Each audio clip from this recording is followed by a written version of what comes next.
Hello guys, I hope you all are doing well. In this video we can find the value of this interesting expression, which is 2 minus 3 times 3 minus 2. So how can we find the value of this expression?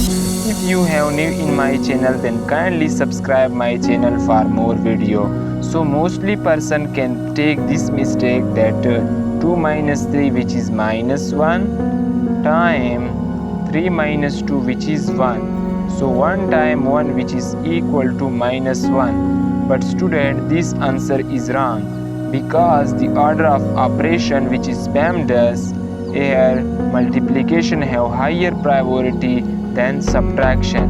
So firstly we can solve multiplication. So 3 times 3, which is equal to 9, minus 2 minus 2. Okay student, so 2 minus 9, which is minus 7, minus 2. Minus 7 minus 2, which is again equal to minus 9. Student, this is our final answer of this expression. If anywhere you can face an issue, then kindly comment. I will reply your answer. And please subscribe my channel. Thanks a lot.